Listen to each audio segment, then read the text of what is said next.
I just saw a report come down from the Bleacher Report app, push notification, allegedly. Jason Kidd linked to the Lakers. Jason Kidd's still at work right now, so we'll see how that goes. I hate those. Jason Kidd, let the man coach. Actively still working right now. But the guy coaching is on his way out. He's busy. He's busy. I don't think he's available for an interview right now. He's preparing for the Thunder. He's not leaving Dallas. Why would he? Mark Cuban. He's not to come coach the Lakers. No, right? Not to come coach the Lakers. Especially with how well Dallas is grooving right now. Why would you leave that? See, the thing with the Lakers coach, and let's just do this now, VJ. The thing with the Lakers head coach. This is the thing. LeBron at this point, if you wanted to call him a coach killer, couldn't be too mad at you about it. Couldn't be too mad at you about it. But I also think that there's something to the case, like if you're George Clooney or Brad Pitt. I like them. Right? I'm just saying, two of the best actors of our generation. Oh, right? yeah, sure. Right? Two of the two people that still get you to go out to the movies. Or Tom Cruise, right? Somebody who still gets you to go out to the movies. Denzel. And you pair Denzel. Yeah, that's a good one. And you pair Movie them star. with a first-time director, right? And it's like Denzel is saying, nah, bruh, I'm not going to stand here. I need to stand here because this is how I need to stand, right? Because he's like, look, I've been doing this since before you were born, you little TikToker, right? I've been doing this. I've been doing this since before you were born. Have you seen Glory? It came out in 1989. I feel like there has to be a level of mutual respect between director and actor. Yep. Right, for that way you could take the direction from either side, take the advice from either side, then take the constructive criticisms, and still be like, all right. What I think was evident through the end of the Lakers' tenure this season was whether or not Darvin Ham is a good coach or not. LeBron and Anthony Davis did not respect him. You saw LeBron hop up and down like a child who got his bottle taken away when he wouldn't challenge the call, right? Then you saw Anthony Davis with his saying, sometimes on offense and defense, we just don't know what we're doing. We don't know what we're doing. There's not special teams in basketball. All you do is offensive defense. You might as well say when we're out there. The Lakers, more important than anything, if they do not hire a coach that these two people respect, then there's no sense in even doing it. They might as well just have no coach because that's the person who's going to be thrown under the bus over and over and over again. I think at this point, it doesn't matter who you hire. It doesn't matter who you hire. And the respect is just not going to be there. LeBron wants a coach where he can just do what he wants to do. That's not respecting somebody. It's like being in a relationship. All three of us, all three of us are in relationships, right? In a relationship, you're not allowed to do what you want to do. You have to give and take with your partner. Or you're going to either be divorced or you're going to be crying the blues, packing your stuff, moving into an apartment, or moving in with a friend until you can get back on your feet because you guys couldn't understand that respect comes from both sides. I don't want to hear Darvin Ham can't coach. The man's got a championship ring as an assistant. The man he's got a championship ring as a player for my Pistons that beat those Lakers, that beat Kobe and Shaq and the Lakers. Darvin Ham's on that team.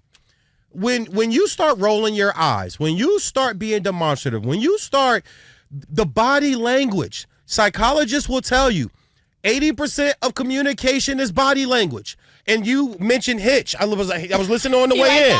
You mentioned Hitch. Yeah. Remember, he was like, so basically 80% of what you're saying ain't coming out your mouth. It's not.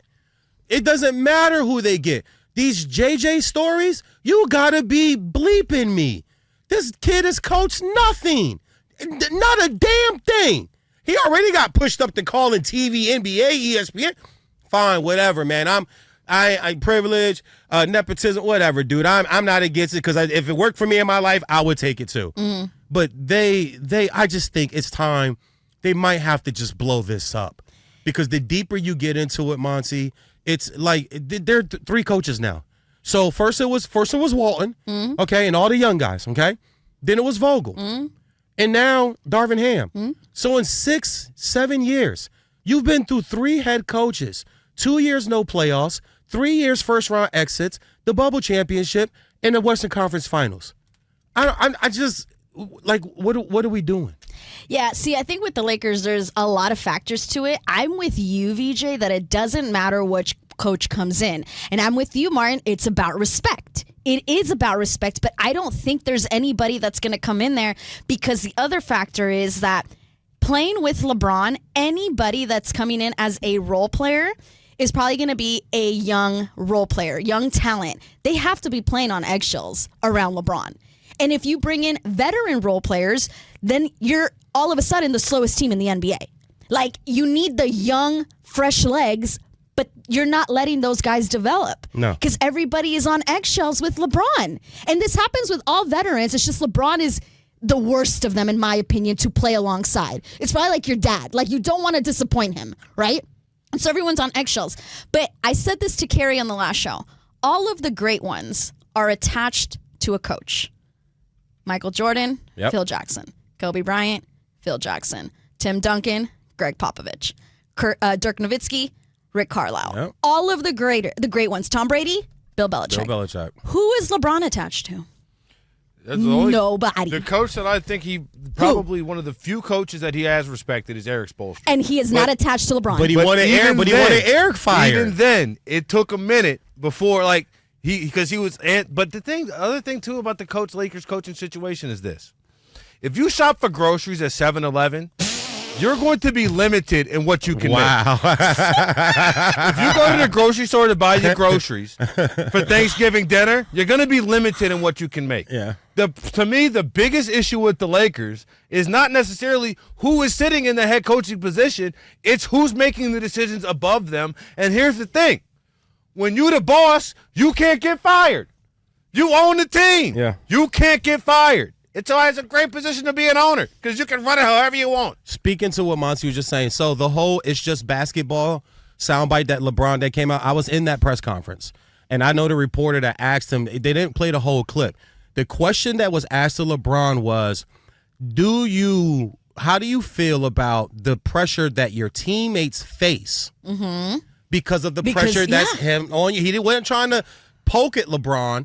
But he was saying, basically, these guys face a lot of pressure because of what is, expected of you. You've been through so much, all the pressure on you. He tried to dress it up. LeBron sat there for like 3 seconds before he answered. He posed. I'm sitting there right next to Ramona Shelburne. And Bill Pulaski sitting in front of me. And we all just kind of looked at each other like, hey, can we get a bag for all these names he's dropping? Mr. knows every broadcaster he's worked with at all these networks over here, right? God, man. Let a brother be proud I'm advancing my career. I'm trying to catch up to you, Martin. But he goes into this, I don't know, you'd have to ask him. And it's just like, bro, no. You know what this is. You know it's hard. You can see Austin Reeves, the guy did a press with his hand on his head looking at the stat sheet. I got the video on my phone. He looked beat down, and I felt for him. I sat there like, wow, because I actually really like this kid. I was just about to say. He plays hard. He played 82 games this year. He gives it his all. He doesn't complain. He's very available. He'll talk to you, but you could tell in his face, it was, oh, man, I didn't shoot well in the first half, but I really tried to reassert myself in the second half. Yeah, you could tell that he was fixing his answer because he knows the next morning, every debate show, every radio station, and people that are bought into the narrative that we can't blame LeBron or we can't put nothing on him. So we got AD played great. Guess what? AD played great this year. I mean, it's just it's a tough deal, man. The coach they bring in JJ Redick, bro. You can't tell me they respect him. No. You can't tell. You can't. Why would I? Why would I? If they brought in a producer for us right now, Martin, and gave us a producer who's a senior in high school. All right, let's be a senior in high school. Be honest. Would you respect him, Martin? Off the break, walking in the door? He'd have to show me or they would have to show me a little something more than that. No. He produced the high school football show for his high school. Or she. Or she. Sorry, or she. No, you're good. I'll be real with you. I wouldn't. Yeah. Because my first question would be like, how old are you? Oh, I'm 17. Okay. Oh, wow. Hey, can somebody call S double for me? Let me, what are we doing? They won't respect JJ, man. So I'm with you, Martin. It's got to be respect.